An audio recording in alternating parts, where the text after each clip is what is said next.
Ramai orang suka minum ABC tapi tak pernah ambil tahu asal usul ABC.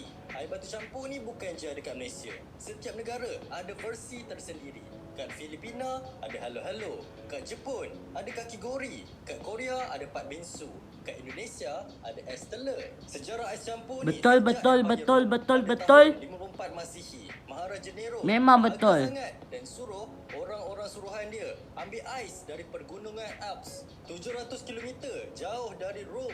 Empayar Cina pun sama, terinspirasi dari Rom. Maharaja Han suruh orang suruhan ambil ais dari banjaran Himalaya. Zaman tu air ais ni cuma dihidang dengan madu. Dekat Jepun zaman Heian, barulah air batu campur ni nampak lawa sikit, ditambah dengan teh hijau dan kacang merah, diambil dari gunung salji Heian. Pada tahun 1755, saintis Scotland pun cipta peti sejuk. Tak adalah susah payah orang pergi gunung salji untuk ambil ais.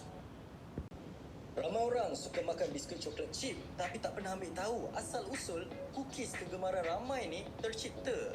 Biskut coklat chip dicipta secara tak sengaja. Ianya dicipta secara kebetulan oleh Ruth Wakefield pada tahun 1930. Masa tu dia nak hidangkan makanan kepada para tetamu yang menginap di rumah penginapannya di Toll House Inn. Masa tu dia nak buat biskut coklat tapi bahan adunan coklat tak cukup nak buat biskut coklat. Lepas tu dia pun ambil bar coklat jenama Nestle, potong kecil-kecil, lepas tu letak atas adunan nak buat biskut tu, dengan harapan coklat tu akan cair masa bakar dalam oven. Lepas tu jadilah biskut coklat. Tapi coklat tu tak cair, tapi jadi coklat chip dekat biskut tu. Lepas tu para tetamu suka biskut coklat chip tu. Sejak dari tu, resipi ni mula popular dan tersebar ke serata Amerika dan dunia.